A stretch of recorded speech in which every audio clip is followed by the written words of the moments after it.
Pour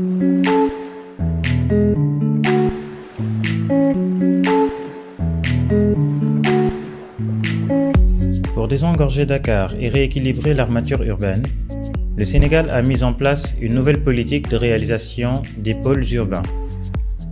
Ainsi, 27 pôles urbains sont prévus sur toute l'étendue du territoire national pour une superficie globale de 13 000 hectares. Le plus en vue aujourd'hui est celui de Daga-Kholba, situé au carrefour d'échange entre l'aéroport international Blaise Diagne de Diass, l'usine Kirène et les zones économiques spéciales de Diass et de Diamniadio, ainsi que les ports de Ndayane et de Bargny, lui offrant sa position stratégique.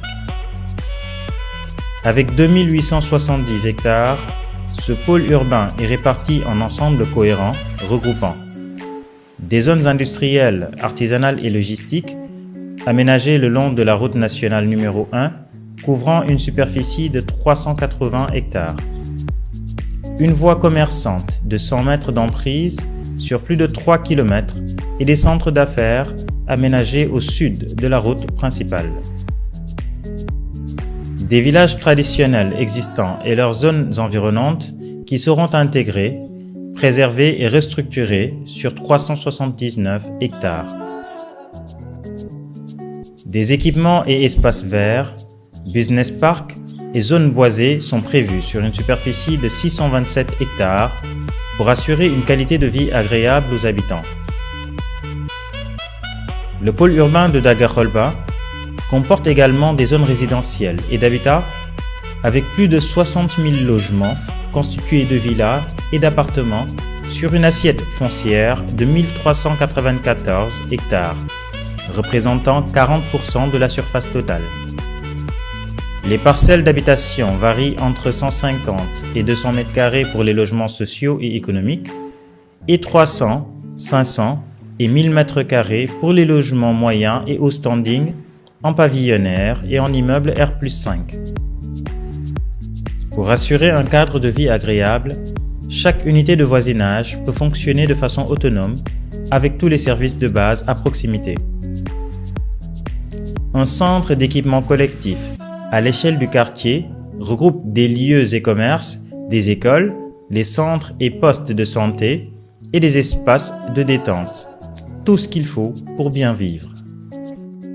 Les voiries principales seront réalisées sur un linéaire d'environ 6,5 km pour rendre fluide la circulation et améliorer la mobilité dans le pôle.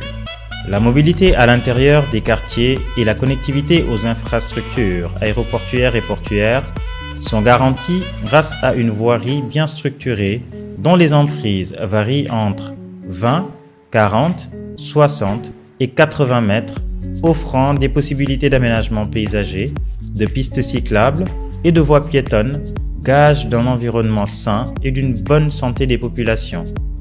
La réalisation du pôle urbain de Daga-Kholba se fera en deux principales phases successives, 2020-2024, en profitant de la proximité de l'aéroport et de l'autoroute existante. La réalisation des infrastructures clés aura lieu dans cette phase. Et 2025-2035, conformément à l'achèvement des infrastructures clés initiées dans la première phase. Au final, le pôle urbain de Daga-Kholba sera réalisé selon des principes inédits au Sénégal, basés sur un principe directeur, le Dëkk-Xëy, autrement, loger et travailler pour un Sénégal émergent. La mise à disposition des assiettes foncières aux porteurs de projets immobiliers et aux opérateurs économiques se fera par appel d'offres et l'État mettra en œuvre un système qui permettra de récupérer la plus-value foncière induite par les infrastructures afin de financer les aménagements. Daga-Kholba, la Neuve, le pôle que nous aimons, la ville que nous voulons, attractive et inclusive, sûre et prospère, résiliente et durable, intelligente et vivable.